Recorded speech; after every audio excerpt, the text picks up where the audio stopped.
had in Jersey and in Missouri and so on. But I do want to describe some things that I do. I have the top program that I have includes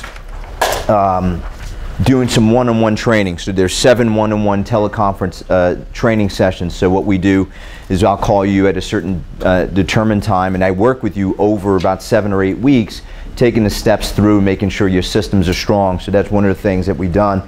And Dr. Schmidt and I, in my top program, we've merged our products together. That's really designed to incorporate both processes, and he's bringing hours to the table as well. Then we have a gold program that it's a little less intensive, a little less expensive, where I do 3 hours of training in that next level. And then Dr. Schmidt is also incorporating his programs with that as well.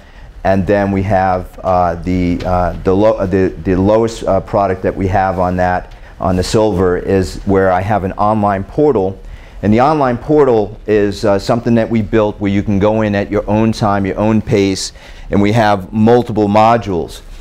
Just to kind of to talk about some of the modules we discussed, we go deeper on the principles of Colossus. We give you the resources for marketing, PowerPoint presentations. So if you have law firms you want to educate on these matters, you study and you make sure you're prepared to educate them. Second is documentation related to Colossus, those principles. We work with you step by step on those, making sure you're not missing the value drivers, severity points. The billing process, really interesting. The same company that created Colossus created the copyright of the CMS 15 HCFA form. So when we're sending our bills to our third-party attorneys, we want to make sure we're including our HCFA forms, so when those HCFA forms get into the software, it sets the reserve before they even call your attorney. So it's one way to pull the adjuster out of the equation. So we have a training process to help you understand how to make sure your codes are properly placed of what you identified on the HCFA forms. And good news, the new HCFA form gives you a lot more flexibility, because for years it's only been 4, right? And most of us that do personal injury work, it's always more than 4 codes, but we're limited. So now it's going to be a great advantage, so we help you with that. If you want to build relationship with attorneys, we help you step by step. Marketing letters, how to educate them about your certifications in the program, because we give you certifications in our training. So at the end of your work, you'll have something to present as well, that you're certified in Colossus and certified in personal injury. Then we have some other marketing divisions where we've been very unique in building relationships with insurance personnel, and we help them and protect their businesses by helping their clients. So we show you how to build those relationships the same way that we have, and it's pretty dynamic. And then we have MD validations, which we talked about yesterday. If you're going to help educate your attorneys, we help you with that.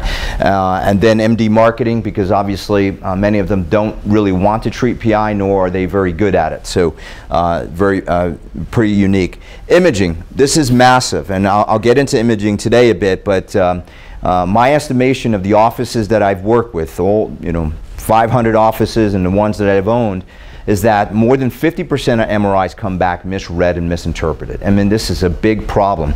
So if you're going to make sure you get the right validation on your cases, and you want to keep your cases out of court, you better make sure your imaging specialist is on your team and they know exactly what they're doing. And so we help you educate them, but it turned into a marketing opportunity, because you send them scans every month, right? Thousands and thousands of dollars that you send them. They should be assisting you in your business. So collaborative marketing efforts, working with an imaging center, is the way that we would suggest it. We have a new system where we help some doctors integrate interventional pain management into their practices. If their practices fit the right criteria, we have a system that can incorporate that if that's something that you have interest in. And then we have our PI mastermind. So this is the for the gold and for the platinum program. So that's the training that comes with that program. The online portal, right now we're at 17 modules. As you can see, we cover Colossus and more documentation, clinical instability, TBI. There's great detail on that. What else? Anything that jumps out here? We've been unique in building relationship with ERs. We secure a lot of referrals from urgent care centers and hospitals. Some other strategies: low-speed crash experts, IME doctors, how to deal with them. DME, if we're going to do DME and PI, make sure you're doing it the right way. And then we have some, transitioning your practice, and then depositions and trial preparation. So I just want to let you know there's a handout. Take a look at that. And Dr. Schmidt's going to be talking about his portion of that. And then there's an a la carte option on the back. So just wanted to kind of give you an overview of, what our program is. A lot of guys were asking questions, so we want to kind of give you some time to think about it. So here's. One thing to know in personal injury is to understand what the attorneys want. That's why it was good that Jim Seda got on the line yesterday, and he could tell you up in the Dallas-Fort Worth area what the temperature is like, and but that's going to be different if you practice in Austin, or if you practice down the Valley, or here in San Antonio. A lot of it has to do with the juries. So the insurance adjusters, what they will do is they'll offer settlements based on what they think a jury ultimately, would render, or how much cost they're going to have in it. We were always taught, as adjusters, that there was one guy, he'd been in the business for about 40 years, and he said, I'm never impressed by an adjuster who tells me he's got 50 files on his desk, but I am impressed by somebody who tells me that he closed 20. So the function of an adjuster, it was even like the last question I think on the adjuster's exam was the function of an adjuster is to, and the answer was to close cases. So help them close the cases. They don't want open cases either, but it's just a matter of how much leverage is created. And that leverage is created in your initial report. They're going to take a look at everything. They take a look at the initial report. Then they're also going to take a look at the treatment that you rendered. If you're rendering, and a lot of chiropractors, we just get into this, I don't know, it's like a lemming effect, It's like we get out and you put them on hot packs, E-stim, and that gets challenged right away by saying, well, look, how much of that did they actually need? You want to get patients into active therapy as quickly as you possibly can. And learn to delegate. Be a master of delegation. If you're small and you want to go ahead and do all of the treatment yourself, you can. But realize this, that with a table and your hands, there's a lot that you can do. Okay, you can perform a lot of effective treatment just with your hands and a table. You can do adjustments, manipulation. You can do massage. You can do manual therapy. You could do therapeutic exercises with resistance, or even if you have some bands, you can sit there with the patient and work with them. You don't need any sophisticated equipment. In fact, insurance companies, they debunk that. The worst thing you could ever say to a peer review doctor on any case, but especially a personal injury case, is the patient needs to do the exercise in the office because they don't have the equipment at home. That's the kiss of death. Don't ever say that. What I have in my transcription library, I've got things articulated the right way, and that's part of the training that I do with you with these programs, is that I will spend one of the sessions going over the transcription library to reiterate some of the things that we talked about yesterday. If it's a major med patient, or if it's somebody who's asked me questions today, or a couple of you about Medicare, which we really don't touch on in this seminar, also about personal injury. Okay, this would be, an example of like what I would do. I would say, okay, for personal injury, it's going to be either this narrative or that narrative. There's no one template. That's why I don't like customized paperwork. There's no one perfect template. You have to have an understanding about how to navigate through these codes. Okay, so that's the big thing that I want you to walk away with from this weekend, is have a better awareness of your role, your position. Don't just sit on the passive therapy. Get patients into active therapy. Break up the adhesions and the scar tissue.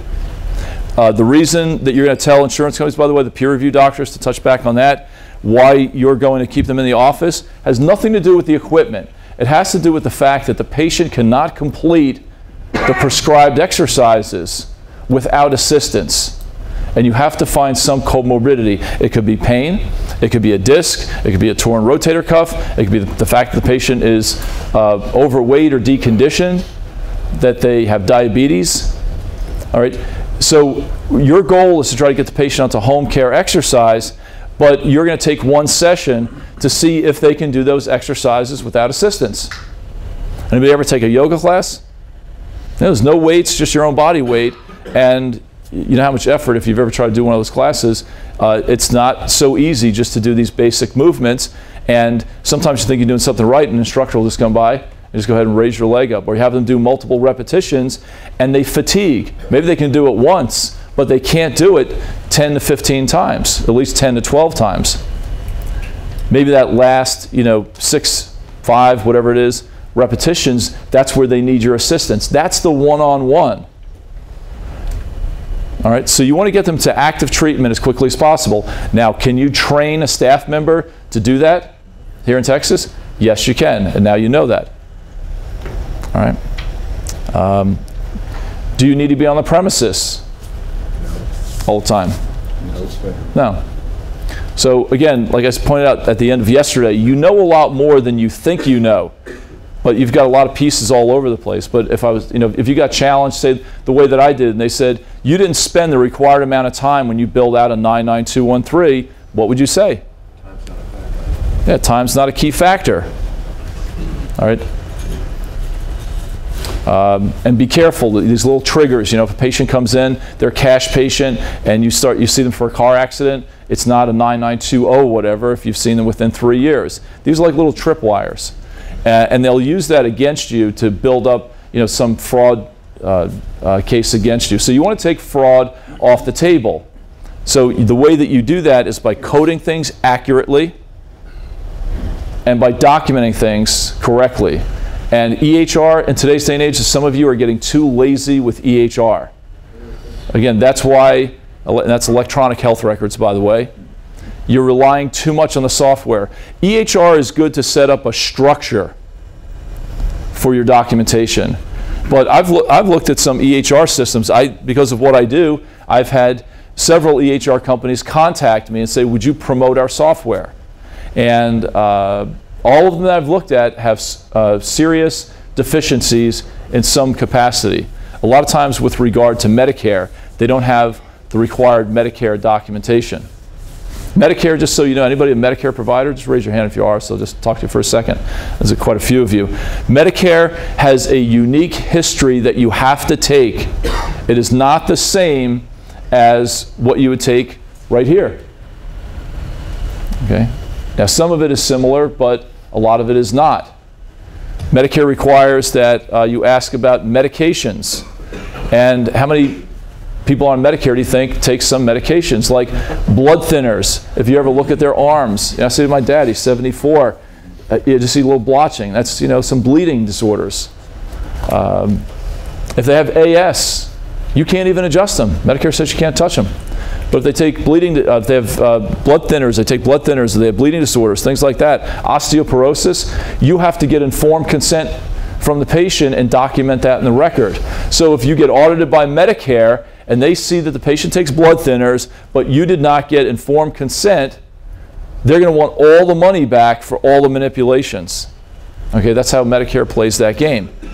Another thing we're going to talk about here today before we leave is outcome assessments, measuring. We talked about the first day, but we've got to talk about the second day. What's AES in a Medicare patient? Ankylosing spondylitis. Okay. By the way, another resource, I've lectured with Dr. Terry Yoakum before. I'm sure you're all familiar with him. You've probably seen his name on a textbook somewhere, like your radiology textbooks. He gives a great chiropractic read. So if you ever need a really strong read or an overread, talk to Dr. Yoakum. Contact me. I'll tell you how to get in touch with him. My email, by the way, is dcseminars@gmail. dcseminars@gmail.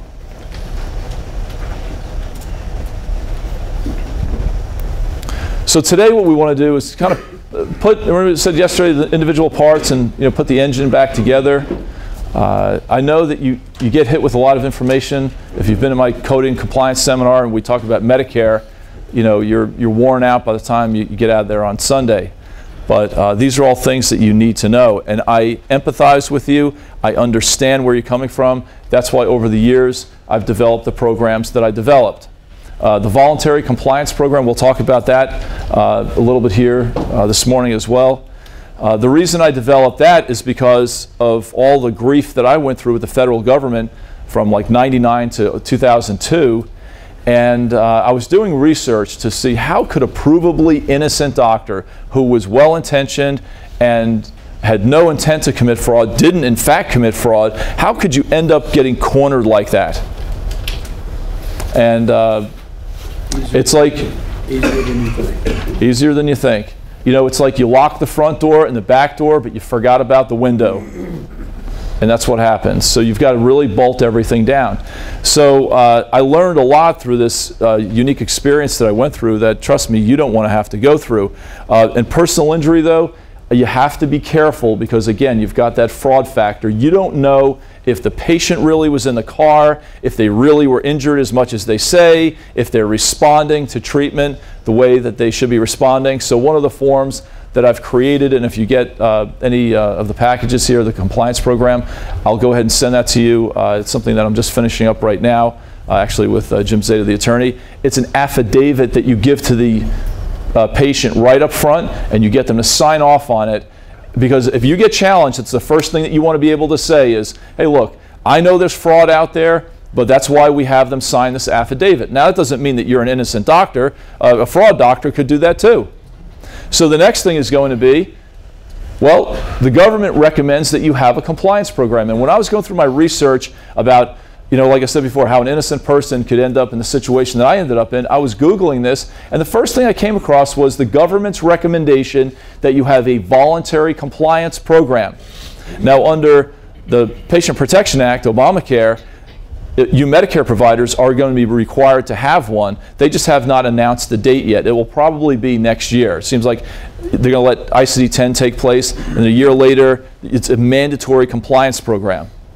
But for the rest of your practice, a federal prosecutor, I saw a quote from her one time a few years back, and she said, if you expect a leniency during an audit or an investigation, you would be well advised to have a voluntary compliance program. And we'll talk about that after we go through the transcription library. You cannot have an effective voluntary compliance program unless you know how to use the codes. And that's why I took a lot of time to drill that into your head yesterday and to give you more of a panoramic view, probably more than what you wanted, but you needed to see all of that. Would you agree? I mean, I could just say, hey, just use this report and that report, but if you get deposed, you're not going to know the language. If you get into a jam, all you have to do is just reach out to me. The first thing I'm going to say is, are you using the codes correctly? You know, that's why with the any of these packages, the first thing I want to see is, I'll tell you, I want you to print out a copy and send me a statement of all the codes that you have billed over the past year. That will give me an idea of what codes you're billing in practice and how often you're billing them. Why do we need to talk about every code in the CPT code book? We just need to talk about the codes that you happen to be using. I guarantee you, you do that an hour talk with me. We'll do a go-to meeting. We'll go over everything, and I'll ask you, you know, what do you know, I'll see a lot of 204s or 205s. I mean, some people, I don't ask you guys individually, but when doctors follow up with me, oftentimes we see they're only billing a 203. Or they're billing a lot of 204s and a lot of 205s. So we get you straight about that. Remind you about what reports that you need to be using. If we need to sculpt a report, I can go to the transcription library and I can build a report up. I do this frequently with doctors and say, you know, if it's somebody called me up recently, said I'm an ART doctor and this type of work. So we sculpted a report that they would use on a typical patient in their office here in Texas. We can do it in personal injury. This is an example, I'll go through this, of a whiplash narrative that you would want to have. So remember, the history of the present illness, oh, by the way, what I love about this, for your benefit, is that you don't need to know all of these, you don't need to remember those three key components and the history and so forth. It's already right there. So if you had a patient come in with a whiplash injury, the cervical spine, you likely would be a 203. What would you need to do to get to a 204? What's the key critical factor? More spinal segments such as lumbar. I think you're on the right track. More systems. More body areas. How many body areas do you have to examine to get to a 204? 4 or more. Give me one body area. The head and neck. Spine and ribs. Spine, ribs, and pelvis, and the 4 extremities. So in personal injury, if somebody says a chiropractor could never bill for a 99204, what do you say? BS. No. You know, that's BS. No. And by the way, record your phone calls with adjusters and insurance companies. And if you have some sort of a PBX today, you can do it kind of inexpensively. Do like a lot of companies do and say, this call may be recorded to ensure quality purposes. You know, they hear it so often that nobody questions it today. But in Texas, it's a one-party state. Only one party that's on the call needs to be aware that the call is being recorded. And it has to be one of the 2 parties that's on the call, not somebody in between. But you can go ahead and record all of your phone calls. And if somebody says something that's out of line like that, you know, you can quote, where did you get your information? That's incorrect. Okay? But you have to have 4 of the 6 body areas to even get to a 204. So yeah, you can do a comprehensive history. If it's somebody was asking me before we got started today, I feel the air coming on, so if it gets too cold, let me know, because it feels a little chilly to me. The medical decision making is very easy. If they walk in like this and say, yeah, I've got some lower back pain, no numbness and tingling, no reflex, it's low complexity. Straightforward is if they come in with like a little cut and say, yeah, it'll resolve on its own. If somebody came into you and had some swelling and you said, yeah, just put some ice on it, you let them go, that would be straightforward. The doctor really doesn't even need to get involved. There's no medical treatment. With what we do, it's always going to be low complexity. So you can have a comprehensive history, you could have an expanded problem-focused exam, medical decision making of low complexity. They're all in 3 different planks. So like I said yesterday, there's many different ways to get to a 99202. There's many different ways to get to a 99203. There's not just one way. And look, I've been to the Parker seminars and I've used, practice management paperwork for years. You just do that one thing, but if you do that one thing, what code does that come out to be? So you might do a comprehensive history. I don't have a problem with that. In PI cases, it may or may not be relevant to do that. I would say that you're probably going to do at least a detailed history for your PI cases. So that puts you on par with a 203. Now, if you bump up to a comprehensive, then that's fine. But at least a detailed history. Your exam should be, with Dr. DiGaetano was talking yesterday, remember at the end of the day, he was talking about traumatic brain injury. Would you do the musculoskeletal exam on those patients, or would you do the neurological exam, or maybe blend them? Blend them together. Now remember, because the federal government does not pay us for exams, and the board requires that we use some documentation guideline, we could blend those 2 exams together from the 97 guidelines and be A-OK. In other words, you can take a look at the musculoskeletal exam, I gave you a copy of that, and the neurological exam, and pick out 12 bullets from either and put them together. So you're not restricted, your hand's not held to the fire just to use those guidelines. But as I showed you yesterday, the language in the CPT code book is so vague, that's why you have all these discrepancies. And it leads to a big problem, because then questions get asked to you of, well, what's this? What's a limited exam? What's it? You know what? It's so vague. What I do is I follow the 1997 documentation guidelines, because they're very specific. They tell you if you do at least 12 of these bullets, that's a detailed exam. So if you have a detailed history and a detailed exam, that corresponds with a 99203, and I know you're not going to remember it. That's why in the transcription library, I do the work for you here. Detailed exam, it's a 203 or a 214 per the 1997 documentation guidelines. This keeps you okay with the code, and it keeps you okay with 80.5. But 80.5 added some things on there that you need to make sure that you touch on. And if it's a personal injury case, as Dr. DiGaetano talked about yesterday, there might be some other things that you need to add in there. Okay, so I always say use this as a basic shell of the 03, the 14, and if somebody questions, well, what are the 3 key components? Just look at the report. They're right there. All right, and I promise you this. If you build this out like this, no one's going to question you, because it stands up for itself. All right, and let me give you an example and show you why. Do you actually document that you did that as per that guideline? I would, because as with other things in the transcription library, I go into deeper detail.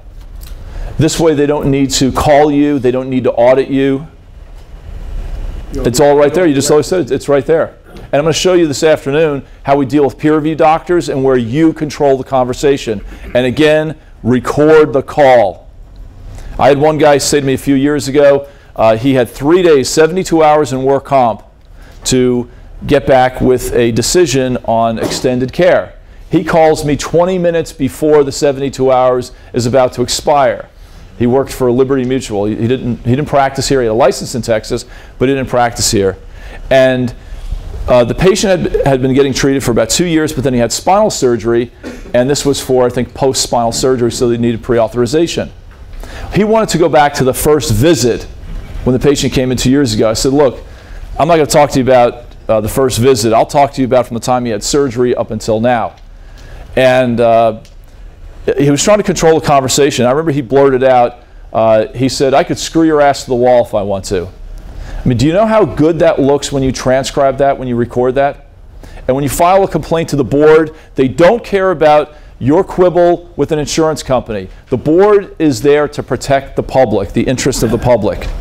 What you do is use the angle is that the board has a fiduciary obligation to protect the interests of the public, and clearly this is a doctor not making a medical decision on the merits of the patient's case or their clinical file, but on some emotional thing like, quote, he can screw my ass to the wall just because I won't, play the game the way he wants me to play it.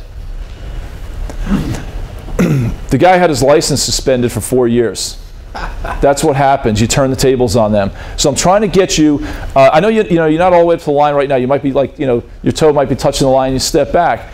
Work with me, and I promise you that even with the first hour, you'll feel a lot better. I will shine a whole new light on your practice. I'll see what codes that you're billing out. I'll tell you what you're doing right, what you're doing wrong, what you should do more of, what you should do less of. Okay? Don't make a big deal. Don't try to get rich on these codes. So let all your buddies out there who don't know what they're doing, who aren't here this weekend, let them keep on billing out the 04s and the 05s. Why do you think the board changed and updated and beefed up Rule 80.5? Was it just for your benefit? Was it just for their benefit? Mutually beneficial? Yeah. What happened is that the board would take a look at there would be a complaint, and they would get the patient's file, and they would look at it, and maybe there's no merit to the complaint, but they're looking at the doctor's file saying, this documentation is terrible. They would go to a SOA hearing. The doctor wouldn't agree to a fine. They'd go to a SOA hearing, and the attorney for the doctor would say, well, the board doesn't have any specific guidelines, so how could they hold the doctor accountable to something that there's no rule for?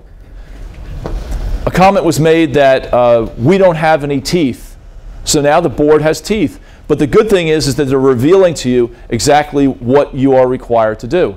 So what they'll say is that you're not meeting your obligations under your license. And when you renew your license, you're saying, I agree to follow the rules and the regulations. All right? So when you walk in there and you don't know how to explain your way around the codes, it gets to be difficult. Again, don't get rich off these codes. It's not about this, but you do have to do it. You have to do it the right way, and this does set the table, especially when it comes down to your diagnosis. By the way, the diagnoses that Dr. DiGaetano went through yesterday, take my advice and go to the ICD-10 website and plug those diagnoses in and see how they correlate over to ICD-10. Some will have an exact correlation, some will have no correlation whatsoever. Okay, so how would I start out? Remember, the history is broken up. Do you remember what there were 3 elements of the history and what they were?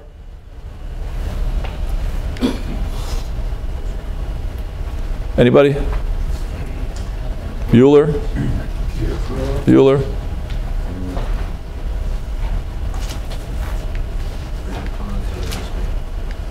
What was that?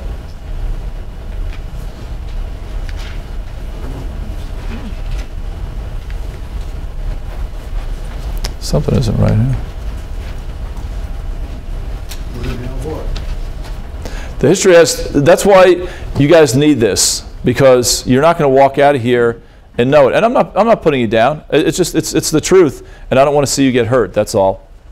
The history has 3 elements: the history of the present illness, the review of systems, and the past family and social history. Remember, there's 4 different types of history. It depends on how much of those things. The history is actually the most difficult part to figure out. The medical decision making is the easiest. I was saying before, if I walk in like this, I've got lower back pain, it's low. If they could have a disc, an uncertain prognosis, that's automatically a moderate. And high would be something like a PI case, but they have, like we talked about yesterday, they have double vision, headaches, vomiting, nausea, foot drop, bowel and bladder problems, a collapsed lung. Seen that before? Remember, you have to medically screen these patients. So the history of the present illness, for a 203, you have to have at least 4 or more elements of the HPI. But that doesn't mean that's where we would stop. You're going to ask them, were they wearing a seatbelt? Where was the headrest? Were they aware, did they see the accident coming in the rearview mirror? They have their foot on the brake. These will all be things that would be appropriate that you're going to touch on when it comes down to your final narrative. On a pain scale, what makes it better or worse? Radiating symptoms. So that would be appropriate for an MVA. The review of systems, we're at least going to review the musculoskeletal system and ask them if they have any numbness and tingling headaches. So that's at least 2 systems. Somebody said yesterday, which is very true, they may say that they have indigestion. How many of your auto accident patients tell you that they have indigestion? Nausea. Okay. Now, nausea could be a cranial thing, but indigestion might just be a disruption of the nervous system. Okay. When you go through stress, emotional stress, or physical stress, your intestines shut down. Well, the first thing that happens.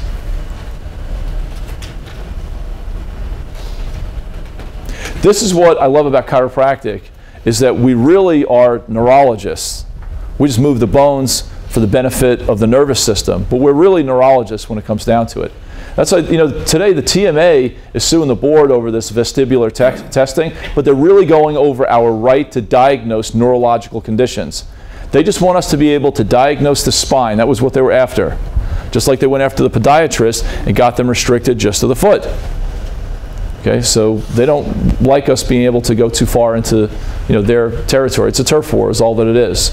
So if you get these things from the TCA to support them in the fight, you might want to consider it because it's your scope of practice, and this one's it's not a frivolous lawsuit. Like the acupuncturists, they came after us, say, oh, you can't do needle EMG? Oh, then you can't stick a needle in it. And that really has no merit whatsoever. That's not going to go anywhere from what I understand.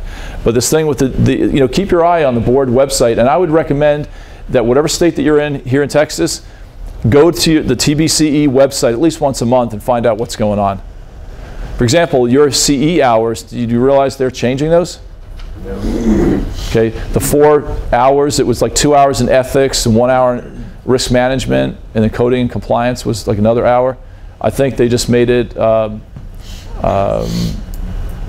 think it's 1 hour, I forget how they shifted it, but maybe they got rid of the hour in risk management. So it's at least 2 hours in ethics, I believe, and then the rest, could be in coding compliance. But you want to go on the board website. They'll tell you the revisions. What's going on? All right. So we go through the history, and that's just the HPI. So we have to have, for a detailed history, we have to have at least 2 review systems. But it could be 2 to 9. So just understand that if you do more than 2, it may not be. It doesn't bump you up to a comprehensive. It's 2 to 9 systems. For comprehensive, you'd have to do 10 or more systems.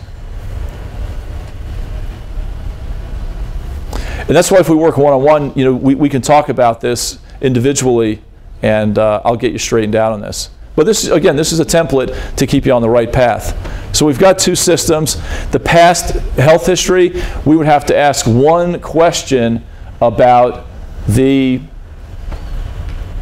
one area. But that doesn't mean that's where we stop. So we would ask them about their past health history and also their social history. They work, they exercise, they smoke, they drink. Those are all factors to getting a patient getting better. If someone's a smoker, they will not heal as quickly as someone who does not smoke. They will not heal as quickly as someone who does a lot of aerobic type activity or who has a healthy diet. So that's why we go through that. And this is where I stop at the end of the history, by the way. I know it's at the top of the page, but this is at the bottom of the history. And we talk about, it lets a reviewer know what type of history, so they don't have to call you up. So this conversation that we're having, you'll never have. I could have just started out yesterday and said, okay, E&M codes, just do this right here. But I want to make sure that you understand the whole process. Yes? These templates only in your, I'm sorry? These templates only in your material? Yeah, they're in the transcription library, yeah. Yeah, I mean, part of the seminar, you have to understand where I'm coming from. Part of the seminar is to educate you, but if I'm going to do the work for you, you know, it's reasonable. You couldn't pay me individually to do this for yourself. Complications to treatment like smoking, obesity, type 2 diabetes? Absolutely. That's why you take it in the history. And when it comes to personal injury, you want to talk about that. Now, you have to be careful because an attorney might say, hey, that's hurting my client. Like we all know that. Maybe you tell that to the client. Tell them maybe you want to, you know, because you're injured, maybe you want to cut down on your smoking. You know, smoke a cigarette or go get some Nicorette or something like that. But it's going to have an effect on your recovery. Okay. Your musculoskeletal exam, the bullets, these are all the bullets. They're put in paragraph form. So the constitutional up here, remember yesterday that was one bullet. This is another bullet. The gate and station was a bullet. These statements right here, each sentence is actually a bullet. And then what I did was I just talked about the different body areas. So here's the wild card because we don't know what body areas that patient's going to walk in. But for every one body area that we do an exam on and do all 4 bullets, that's how many bullets? 12 plus. We'll go back to math. 4 times 1 is what? 1. 4, right? Seriously, because I can tell you there's a EHR company based right here in Texas where they their spine exam, if you do a full spine exam, it's 34 bullets. Now, from what we just talked about, how many bullets is if you examine the entire spine? How many? 6. I hear 1, 6, 4. 4. If you do 4 bullets up here times 1 body area, how many bullets is it? 4. Can you understand where they come up with 35? No. But you just took, if you just did those 4 bullets and that was it. It's new math. It's new math. Yeah, it must be somebody from the Office of the Government that did that. But anyway, fuzzy math, isn't that what they call it? So that's where your software can take you from a problem-focused exam, shoot you right up to a comprehensive exam, and then it's going to code it out for you. Your software will make you commit fraud, and then if you can't explain it, it's just not good for you. So you need to understand the process, and that's why I work through this with you. Anyway, so we don't know if it's a whiplash injury. You might be doing the head and neck and the cervical spine, and that's it. You might actually, if it's look, if it's cervical, if it's a whiplash injury, they don't have a seatbelt on their passenger. You could have a leg, and you could have an upper extremity, one lower extremity. You could have 2 lower extremities and an upper extremity, and the spine. Okay. But remember, the head and neck is actually considered a separate entity. So they're talking about the head and the soft tissue of the neck. The spine, they're talking about the cervical spine. So whiplash, you got 2 different body areas. That right there, if you do those 4 bullets in gate and station, gate and station is 1 bullet, 4, so that would make 5 total, and another 4, that's 9 bullets right there. So you very easily could get to a detailed exam on PI cases. Detailed history, detailed exam. Your medical decision making will at least be low, but probably moderate, and it could be high. But guess what? It's not even going to be a factor because it's still going to be an 03. And remember, detailed and detailed correlates with the history exam for an 03, but it correlates with the history exam for a 1 4. So on a new patient, you're probably going to be sitting on a lot of O3s for your PI cases. Again, just to reiterate, I know you know the answer to this, but I just want to make sure you understand it. To get from an O3 to an O4, what's the critical difference here? What do you have to have? You got to have 4 or more body areas. Everybody clear on that? And if you don't, now is it possible that you could have 4 body areas in a PI case? Yes. So if they tell you a chiropractor can never bill a 99204, is that true or not? All you have to say is that's not true. That's your response to the insurance adjuster. That's not true. These reports, trust me, they will stand up for themselves. When they read through them, look, they are aware of the 97 guidelines. They are aware of the CPT code book. So when they read the narrative, they can just match it up with what they're looking at, and you're done. Okay? That's why Blue Cross Blue Shield, I mean, they had to capitulate after they deposed me. Because the doctor's argument, the chiropractors are saying, how could you deny our claims at 204 without ever seeing our records? And their position is, a chiropractor can never go ahead and bill for a 204 until an expert steps up and says, do you know what a 204 is? And I'm like, yeah, you know what I do for a living? So I said, do you want an answer or do you want an education? And when they walked away, I'm sure the guy just said, hey, we're dead. This guy gets on the stand and we're sayonara. Somebody said, hey, aren't you afraid to bring up something from the past? They can't do that anymore. So it was too far back. I missed that. Somebody would say, what about your past history with the government and the firefight that you got into? First of all, they don't even want to ask that question because, you know, they don't want to hear. And by the way, this guy did. It was a deposition, and like he didn't think I was going to know that he was going to ask me that. He holds this thing up, and I can see the government press release, you know, like right through the light. Here we go. And you know, in law school they tell you don't ask a question that you don't know the answer to. He wasn't expecting the answer he got. And anyway, a month later I got a phone call from the doctor I helped out, and he said, what's your address? And I said, what, are you going to serve me something else now? And he said, in fact, I am. And he sent me a couple nice bottles of Opus 1 red wine and a nice case and so forth. And he said, they rolled over, they paid, they had millions of dollars in attorney's bills they had to pay over this. So again, guys, the insurance companies, what they're doing is they are benefiting from lying to you. And you don't know the difference, or you don't know how to defend yourself, so you don't go there. You downcode. Downcoding to me is cowering.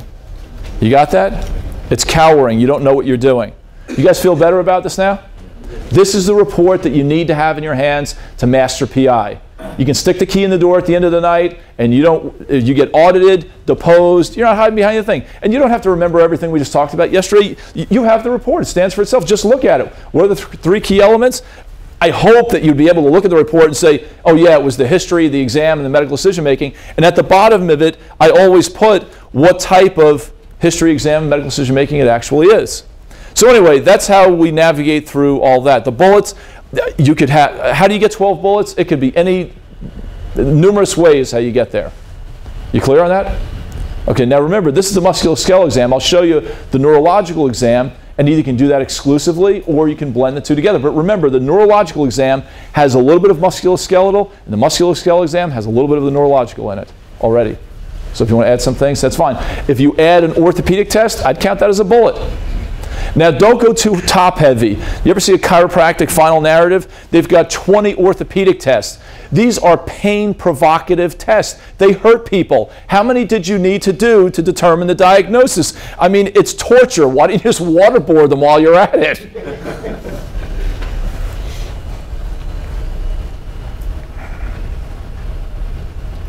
All right, so that's your musculoskeletal exam. It's real complicated, but you can make it real easy. When you get to the neurological portion down here, simple. Patient well-oriented, time, place, and person. Now, if that's not true, if it's a whiplash injury, that may not be true. And, you know, it's really nice to get refreshed, you know, when I hear Dr. DiGaetano talk about this, because how many times do patients come in and they tell you they're depressed after a car accident. They have this effect. Now you know why. And talk about that in your initial report right here. bear in mind, I'm the compliance guy, the documentation guy, so I'm building up your code and keeping you compliant with 80.5. But take what the clinical side that he talked about, put that together, and now you've got a really rock solid initial report. They can hand that over to an adjuster, and what the adjusters will do, or what the attorney can do is say, you know, we've got a pretty serious injury, you might want to set aside some more money. Don't worry, they got more than enough money to pay you. It's just your reports is really determines how much you get paid. I remember there was a huge settlement one time on a shoulder case, and the paralegal called me up and she said, hey, Dr. Schmidt, just want to let you know that the adjuster said you can thank Dr. Schmidt's report. That's the reason why but they were offering 20 grand. They got the narrative, it went up to 60 right away. Because I went into greater detail about the surgery, and remember what Jim Zeta said yesterday?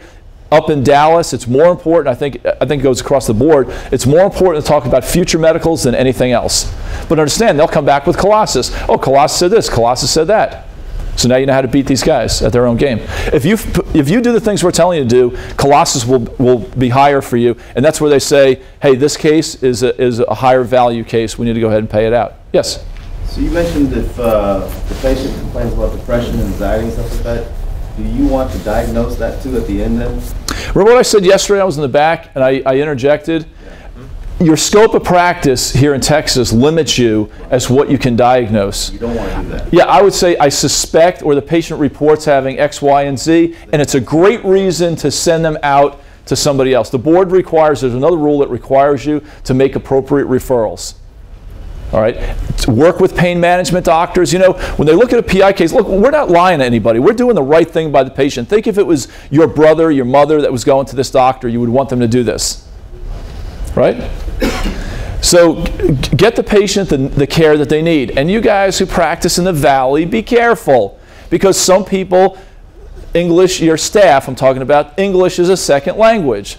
A doctor, there was a complaint against a doctor here in Texas. I know because I helped her in a case, and she had to go before the board, and she was now again, they were taking a look at her documentation, and they were citing that she had lousy documentation. And how did it all happen? Two brothers got in a car accident, they hired an attorney, then they fired the attorney, then they tried negotiating with the doctor, and she said, hey, I'm not wheeling and dealing with you. Next thing you know, you got a complaint to the board. Oh, we had to take the therapy off ourselves. Don't patients do that? They're impatient. They don't want to wait around for a therapist. They just go ahead, but they'll turn it around. Oh, I had to take the therapy off, myself. Well, did you have to put it on yourself too? I mean, so anyway, there's no merit to the complaint, but they got to the doctor's documentation. And when they were going through it, one of them one patient's file said, one of the brothers said, send the patient out for a psychological evaluation. The other one said, send the patient out for a psychic evaluation. And the doctor said, look, I'm in the Valley. You know, my staff, English sometimes is a second language. And the board member, should not have said this, but did, said, well, this is America. Everybody needs to learn to read and write English.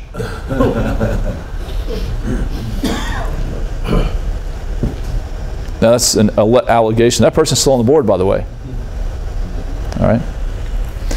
And then the issue came up, well, you a Medicare provider? No, well, everybody should be a Medicare provider. Opinions should be kept out of that arena. But this is, I'm telling you, this is what will happen to you. One thing to get you in front of the board, and they could just start jumping on your back for anything else they want.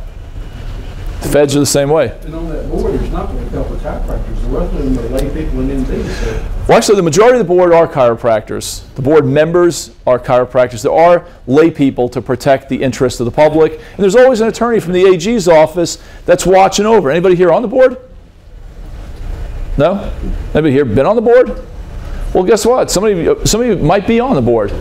Might just get a call someday. I know somebody who was the president of the board, and she said, I was just sitting back one day and somebody asked me if I wanted to be on the board. She wasn't looking for it, so I'm not political. No, we're not looking for anybody political. We just want somebody who's, good. By the way, the board right now is tense because all these lawsuits are being leveled against them, and they're on the board, and they're taking the heat for the entire profession. All right, so, they're your friends, they're your colleagues. Just understand where they're coming from. Help them out a little bit, Help yourself. Remember Jerry Maguire, help me help you. Show me the money. Yeah, or you'd be showing them the money. anyway, that's your exam. You get down to the neurological, and then recent and remote memory appear to be intact. Now, don't just leave it like that. I can't tell you how many people send me a report, and I'm like, Doc, I didn't write the report for you. I set the structure up for you. If it's not true, you have to augment it. On a personal injury case, this is not, you know, for a neck pain patient, oh, I woke up with a crick in my neck. That might be true, but personal injury, all this is going to be augmented, okay? And if you need to embellish on this, you need to get into it a little bit, that's great. If you put footnotes and references, by the way, if you put a footnote, that now is admissible into evidence. All right? And you come across, you give the appearance to the attorney and to the insurance company that you know what you're doing, and you're branded as one of the good ones.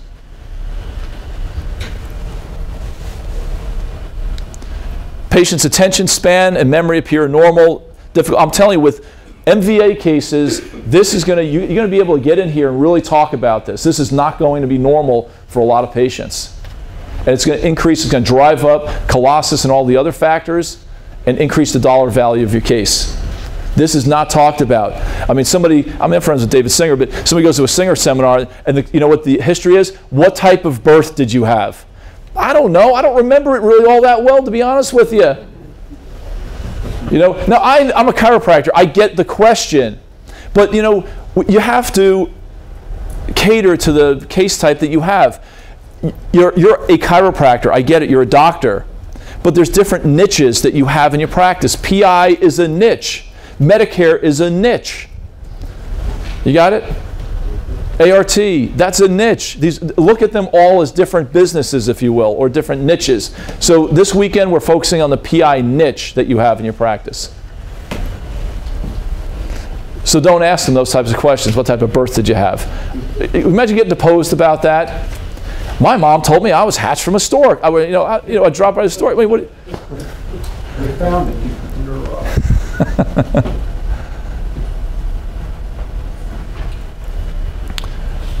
What type of birth did you have? I don't know. I was adopted. Like, okay. I had that one time. Not asking that question anymore.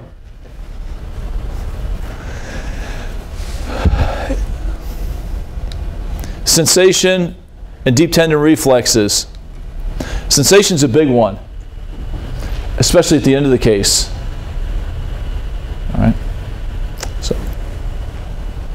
All right, 12 or more elements of the exam were performed. It's considered that's actually I should say, a detailed musculoskeletal exam. See, I make mistakes.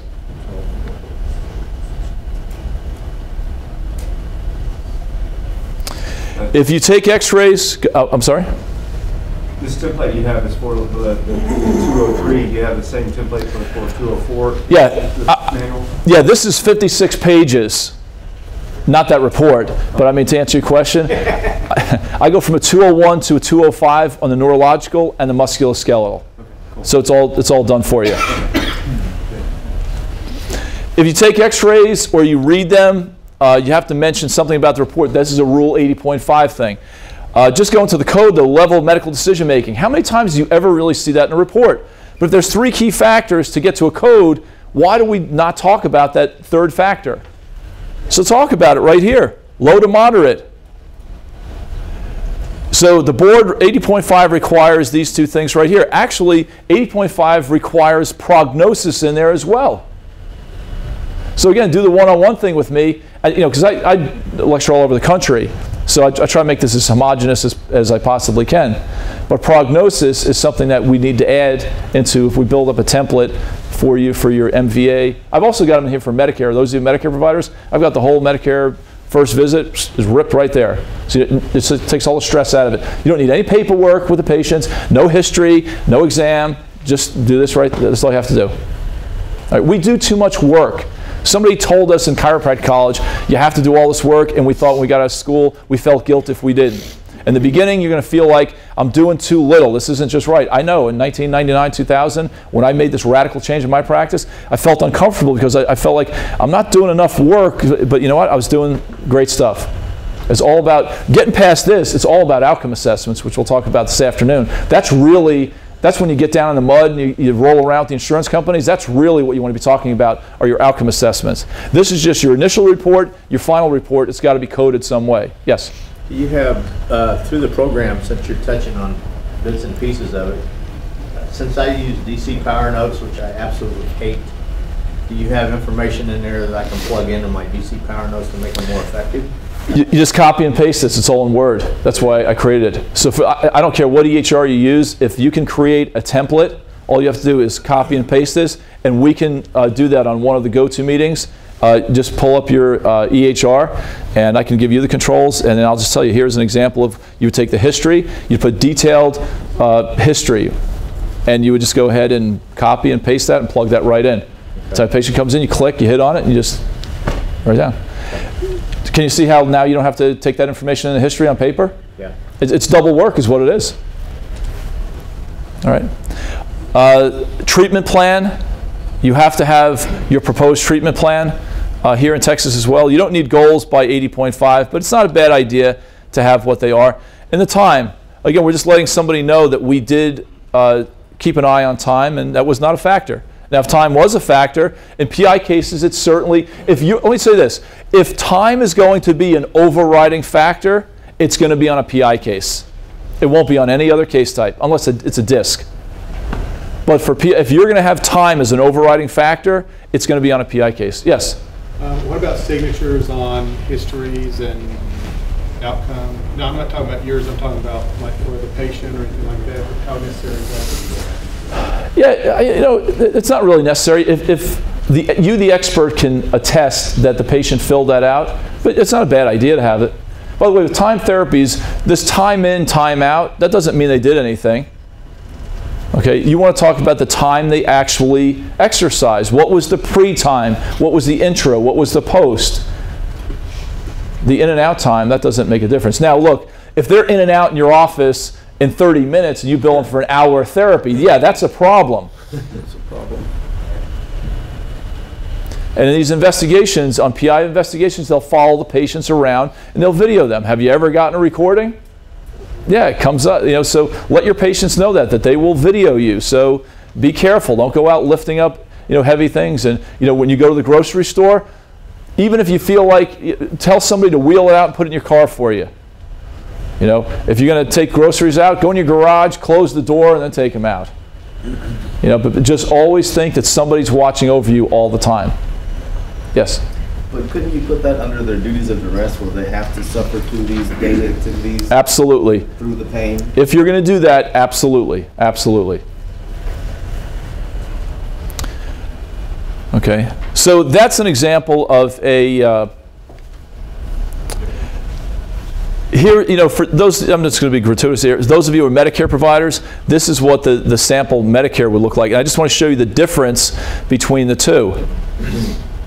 This is, you have to ask all these questions. This is the Medicare history right here. If they say they take blood thinners, your brain ought to be going ding, ding, ding, ding, ding, ding, ding. Osteoporosis, they all have osteoporosis. So in other words, get informed consent to treat all your patients. Now Medicare has this dangerous language, which I don't like, so I put it in the Medicare history, but a patient was advised of the risk and they agreed to treatment. That's all you have to put.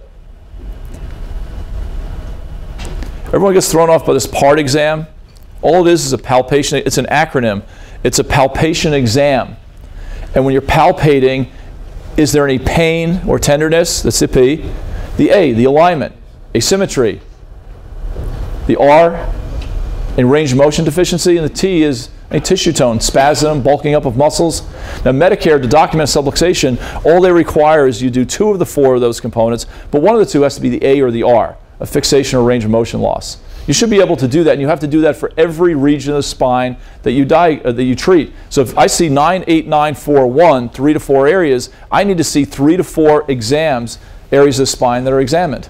Again, remember, when you examine the spine, that's just 1 bullet, or it's actually 4 bullets if you do, for each component that you do. If you do all 4 components, that's 4 bullets. What that EHR software is doing, I know what they're doing. They're taking 4 here, 4 there, 4 here, 4 there, and they add them all up. I still don't know how they get 35, but that's where the fuzzy math comes in with me. On the 2 of the 4, I did a seminar probably about I guess right when we were required to do the Medicare stuff, and I was told that you had to do 3 of the 4, and that any 3 of the 4 didn't matter. The range of motion didn't have to be done if you did the other 3. That's apparently from now what I'm hearing is not an accurate statement. It's you have to do 2 of the 4, and one of the 2 has to be the A or the R. Has to be. Yeah, that's what it is.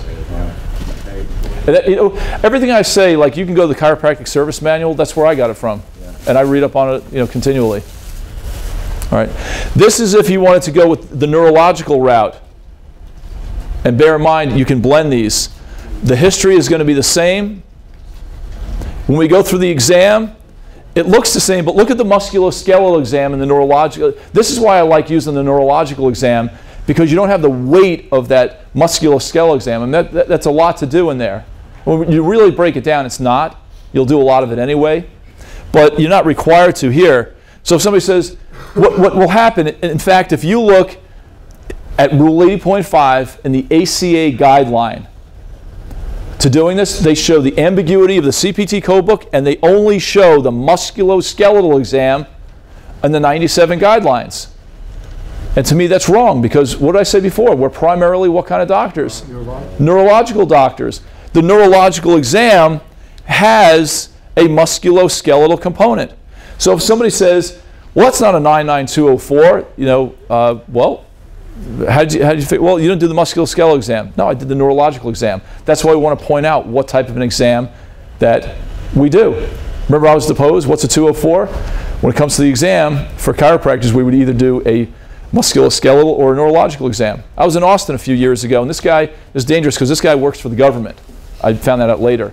But a chiropractor sat there the whole weekend, sitting up front, pretty sharp guy, but he sat there and he's like, you can't get to a comprehensive exam unless you do a breast exam and a genitourinary exam and a rectal exam. And I said, that's not true. And I showed him the federal guidelines, and he sat there like this, and he's like, that's wrong.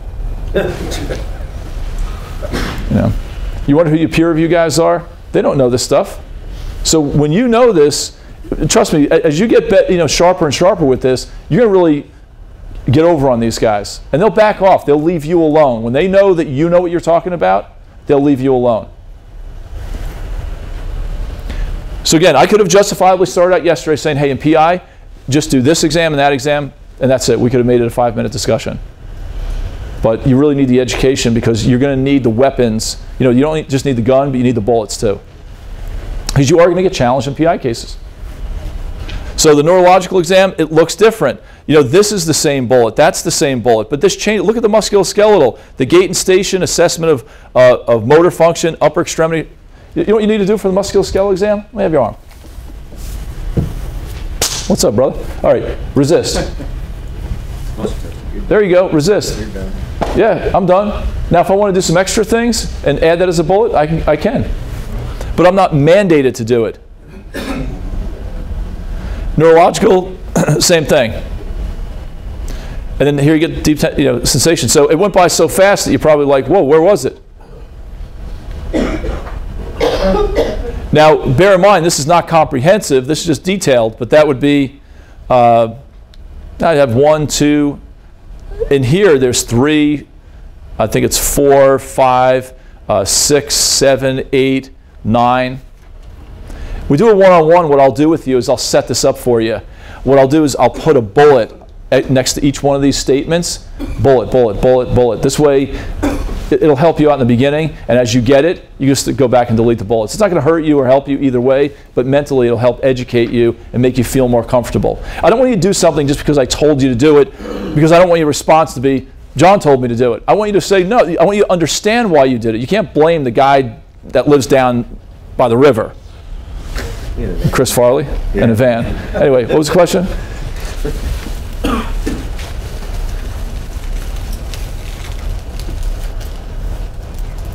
You guys in the back asked more questions. You should have sat up front. What else? No? All right, so here's the neurological. You can see it looks a little different. Bear in mind, if it's a whiplash injury, get into the cranial nerves. That's really important. There's going to be swelling on the brain. Anybody comes in, depression, I feel, tired. If they don't say it, ask them, especially guys. Men don't talk about their feelings. Men are more visual. That's why if you give them an outcome assessment, they'll respond to it more that way. You know, women are more in touch with their feelings. The ultimate thing is, though, we want to get this all to be visual. Take all this information and get a score, get a line graph, something that everybody can look at. The ultimate decision on all this is going to be what people are seeing, not how the patient feels. All right. Diagnosis, prognosis, treatment plan. You know, we talked about that before. And then down at the bottom, we just polish it off by saying what code it is and how we got there. Can you go back to the PI one and cover the prognosis one more time real quick? Prognosis is going to be what you think. That should be in all your reports. It's required by 80.5. Prognosis is where do you think the case is going? What's going to happen? So that's it. In the beginning, it's going to be an uncertain prognosis for a lot of patients. It depends on, and you know, and talk about why you feel that way. That's the problem I have with electronic health records is that people say, oh, we know with the EHR stuff, the transcription library, you know, you didn't put a lot in the subjective. Or no, because the subjective is I don't know what the patient's going to say when they walk in the door. But talk, you know, type in there what the patient said, and your objective should be reflective of what, you know, what you think based on what the patient said in your exam findings that day. Now, your exam findings might be mundane. It might be kind of the same every day. You're doing the same thing every day. Your treatment might be the same. Yes? On PI cases, my initial report, I will use Croft's prognostic groups scores. Is that appropriate? I don't know what research he's using on that. It might be. Is that for final? We've been more for the final report? Yeah, I think for final. I mean, it just, yeah, well, if it's a prognostic indicator, it could be appropriate in the beginning. So you never go through certain scores based on what the patient has, you know, greatest frame, neurological findings, what have you, and then they're put into groups and doing a score, and the scores correlate to. Yeah, I may have Steve Yeomans do a monthly webinar on outcome assessments for you guys and make it a CE. Ultimately where I'm going on this, just to let you know, is I've got a new website being developed, and you'll be able to get a lot of this information on a website and get CE credit for doing it. So in Texas, you're allowed to get 6 hours using an online portal, and the other hours have to be live like this, or a live teleseminar, or a live webinar. But if I do live webinars, you know, 2 hours every month, we can chunk this down. And if I can get people like Steve Yeomans to come on and talk about the indexes, you could ask questions like that, and he'll tell you which ones have acceptance. I just know in talking to Dan Murphy recently, it's like, hey, neck disability index and oswestry, that's what all the research seems to use. So you definitely want to make sure that you use those outcome assessments. And we'll talk about those a little bit later this afternoon. Those, but there are also, you know Croft's he's the guru. I mean, sounds like you're doing the right thing. Okay, just make sure it's a peer-reviewed outcome assessment. That's the key thing. This is what, if you take x-rays, I have templates in here.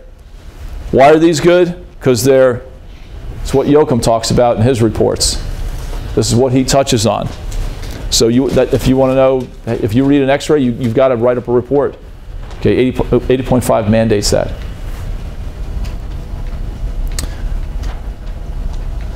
This is an example of how you have to articulate things.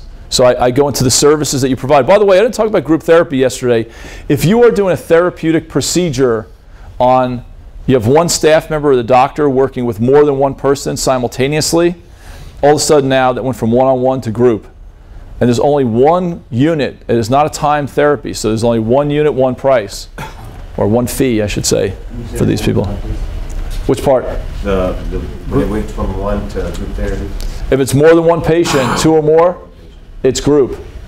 Or if you have one patient who you're adjusting somebody and somebody's exercising, that could actually be group. By definition, group does not require direct one-on-one contact by the provider. So it's not the number of people, it's the fact there really is no truly one-on-one with the provider.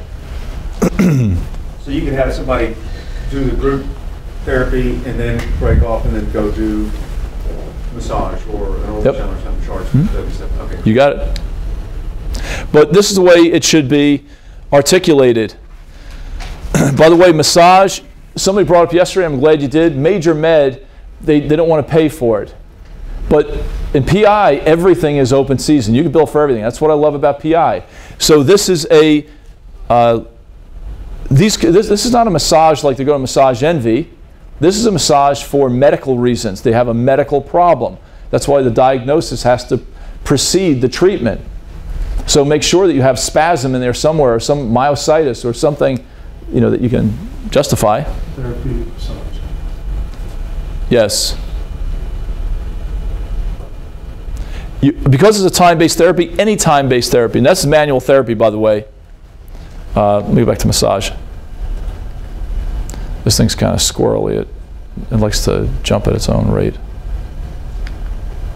Anyway, it says down here, the patient received therapeutic massage for approximately, you have to put the time included the intra-service only. You get where I'm going with that? See, this is different. EHR isn't set up like this. So that's why I developed this, so you can replace the crap you have in your system with some good stuff. By the way, I've got a whole rendition of this, so you get this in about, I don't know, within the month, you'll get an update, an email sent to you saying, updated transcription library. I won't move anything around, I'll just add some things in there, that's all. I've got some things that, you know, it's like anything else, it gets thicker. Body part? I'm sorry? Is it important to put the body part? Absolutely. Absolutely. So we would say patient received therapeutic massage to the cervical spine, the right shoulder, or the cervical spine and the right shoulder for approximately. So we tell them how we calculated the time. That's important in today's day and age. Especially with, the time is important because, you know, the 52 modifier is off the grid. So, you know, 6 minutes is nothing. 20, 22 minutes, that's 1 unit. Purpose of it was to reduce, now we're going to tell them, you know, why. The purpose was to reduce muscle spasm and increase circulation and not increase the extensibility of the muscle fibers and break up adhesions. Let me tell you why you have to put that in there. Because they will try to tell you, oh, that massage that you did, that should be manual therapy. And manual therapy can't be billed to the same area of the spine. So we want to tell them up front that this is different than manual therapy. You don't know this, you just know this code in the CPT code book, if you have the book. I read the CPT assistance. I've read letters from the AMA. I know what the back-end language says. That's why I build these things up. That's why this is so powerful. The AMA has said massage is to increase circulation and promote tissue relaxation, whereas manual therapy like myofascial release, it's a form of massage, but the reason for that massage is to increase the extensibility of the muscle fibers and break up adhesions. So we want to let them know why we're doing the massage, because by billing the massage, you can also do the manipulation to the same area of the spine. In other words, you're not letting them corner you. Got that? Think of like being like a fighter pilot. It's all about positioning. You understand why I did that? That's why if you do massage on the first visit, you would have all that language. Now, in the subsequent visit, I would do everything except for I would just have this right here. Now, by the way, in Texas, you would have to tell who did the massage. This was performed by a therapy assistant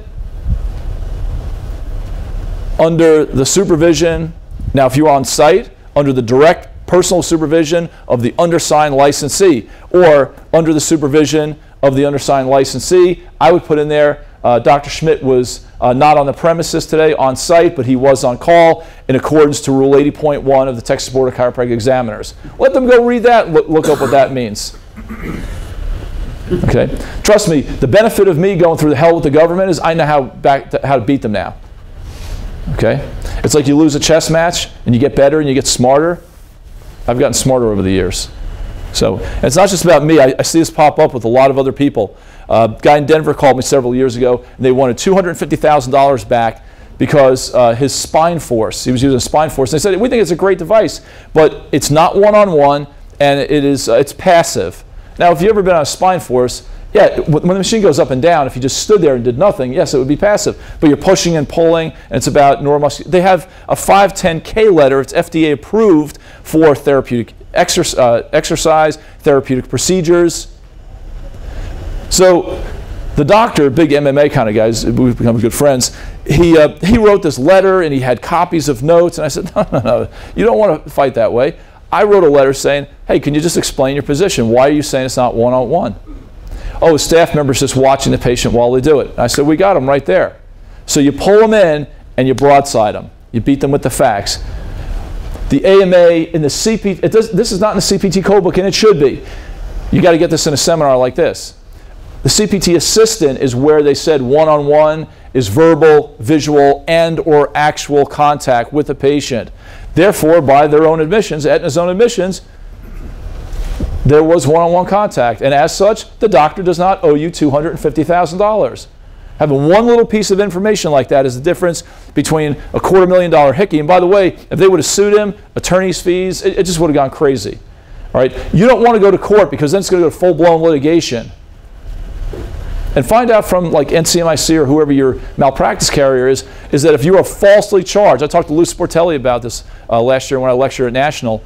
I talked about, you know, does NCMIC cover this type of stuff? We're like, well, we don't cover fraud. No, if we're alleged to have committed fraud, but we really haven't, there's a difference between that. Right? Yes? Yeah, Dr. John, we do a lot we have a big open therapy room. We do a lot of different Bosu balls, vibration plates. It's a room we built for group therapy.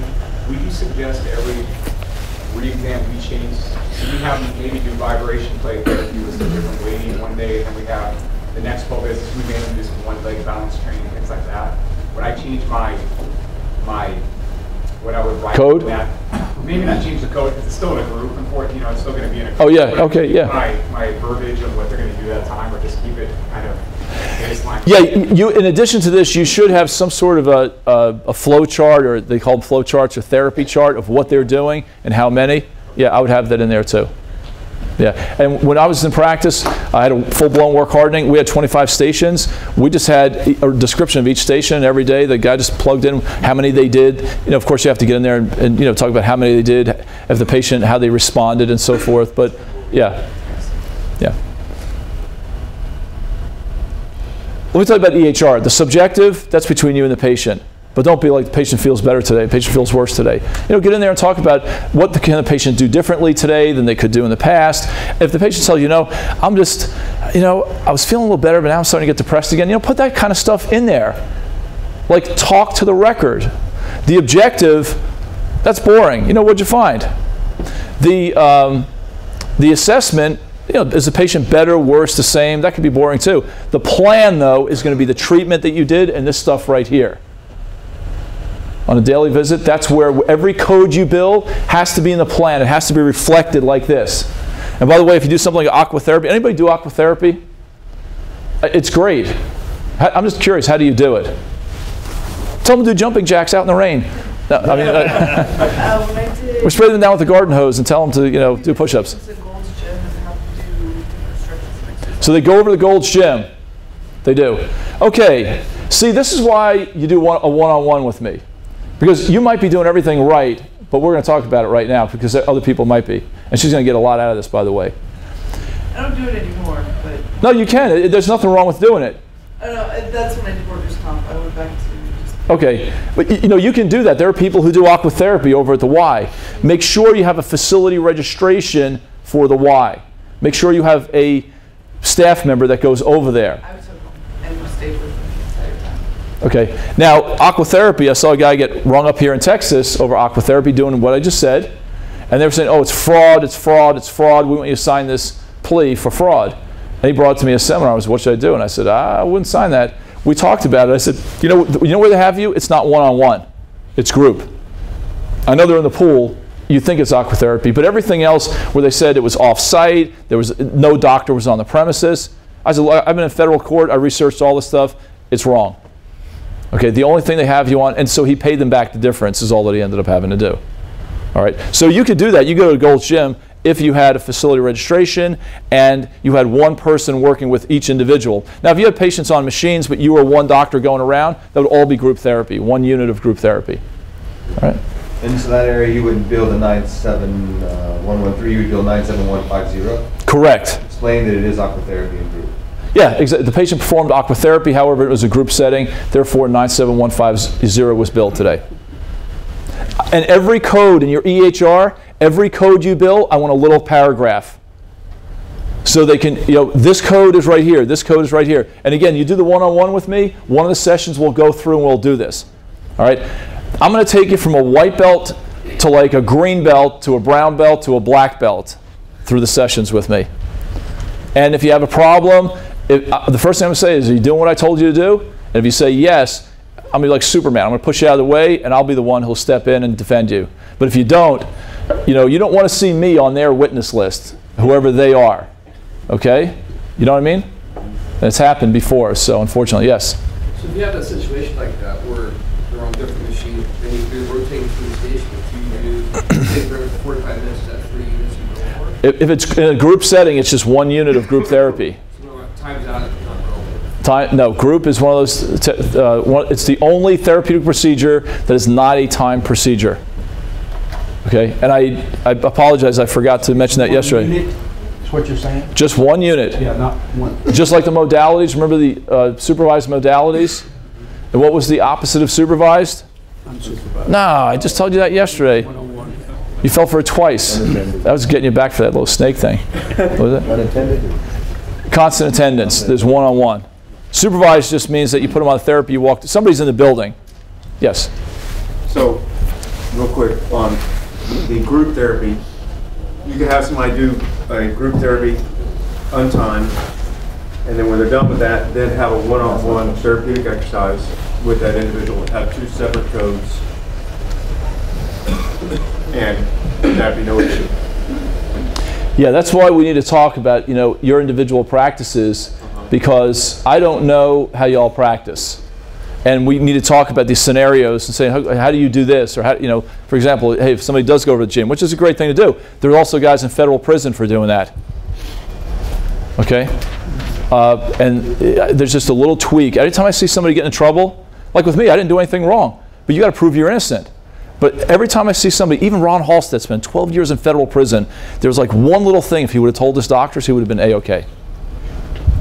And that was instead of just bill them every month on your diagnostics, bill them and comment that the reason why you're billing them is to update their diagnosis to see if they're better. And if you're doing a neurometer test, don't just do all 3 fingers every month just because you're getting paid.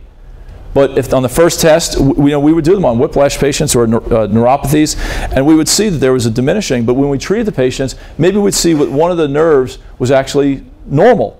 So the next time, you only do 2 of the 3, not all 3. But write this down. The federal definition, you have this in here in your notes somewhere. We didn't cover it at this point. It's a 20-page document about a compliance program, which we'll take a break here in a second, and I'll talk about that when we come back, very briefly. The federal definition of reasonable and necessary care, it's 2 parts. Number 1 is any treatment that increases function. That's why you have to measure function.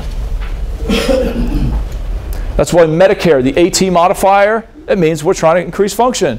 That's why Medicare mandates that you do outcome assessments on all your patients. I know some of you are saying, what? I didn't know that. If you're not doing outcome assessments and you get audited, you're going to probably have to pay all the money back. I say probably because it's up to Medicare, not me, but I would say you're going to be paying all the money back. That AT modifier means we are attempting to increase function. Imagine going to Jenny Craig and they're like, yeah, I think I lost some weight. They don't do that. What do they make you do? They weigh you. They weigh you. They measure. It's something that's measurable. Since we're trying to increase function, we measure function. By the way, somebody asked me, is weight loss in the scope of practice? Yeah, because it relates to the musculoskeletal system, relieving that stress on the musculoskeletal system. So you're okay with weight loss. And by the way, the other thing too is that, I said something about the joint yesterday. The problem that they run into there is that if they don't quote diagnose anybody, you can't treat somebody unless you diagnose them. Even if your diagnosis is simply a subluxation. That's it. So I left off somewhere. Federal definition. The first one is increased function. The second one is any treatment that you need to do, like a neurometer, to determine the patient's diagnosis or the appropriate treatment. So why'd you take a Davis series on a personal injury case, but you take a 2-view series on everybody else? Was it how come your indemnity cases have a higher case value than the ones that don't have insurance? You want to be in a position to say that if I have 100 patients with the same condition, they all get processed the same way. I take the same history, I do the same exam, I make the same treatment recommendations. So if I have a higher dollar value on my indemnity cases versus cash patients, It's simply because patients who don't have insurance, they opted not to come in as long as the ones who did. In other words, it's not your fault, it's on the patient. All right? And that's a big problem that we have in healthcare today. Anybody who does physical medicine is that, and chiropractors especially are terrible about this. You know, we have these sliding scales, these dual fee schedules. Do a one-on-one with me and we'll talk about that and how to handle that. We'll talk about Medicare and all the other stuff. Today I just want to concentrate though on PI. But that's why outcome assessments, when I finish up today, that's what the last thing I'll talk about. That's why a mile vision is important, is because you get range of motion, you get the dynamic EMG, you're proving the patient is injured, it establishes your necessity for care. And Mark McCarran will show you some readings today where you'll see if somebody's got fasciculation, you'll be able to see it. That requires neuromuscular re-education, and as they approve, you can transfer them over to therapeutic exercise. And then as that improves, maybe get them onto the dynamic activities. And then you let them go from care. In the back of your mind, you're always thinking, let's get them to home care therapy. But we're not going to put them on home care therapy unless they demonstrate to you that they're able to do not just a therapeutic exercise, but they're able to do dynamic activities without assistance. Okay? As healthcare providers, we let patients go too soon. We just get them in that single plane. You know, those open chain kinetic activities, doing this. Yeah, but what about the dynamic activity, how they actually use it? That's why you see training and workout today is more dynamic, where it used to be more like this. You know, now it's just multiple parameters. All right. And use this weekend as a starting point. And we're just giving you an idea of like where you want to end up going. But if you gave yourself a 12-week window and applied yourself, I promise you in 6 weeks you'd be there. Probably be there in 3 weeks, but in 6 weeks for sure. All right. Okay, so let's take a 10-minute break here. Come back at 10:02, and then we'll. The only thing I have 2 things left to talk about with you today, and the next thing will be take me 15 minutes on a voluntary compliance program, and then after that we'll talk about outcome assessments very briefly.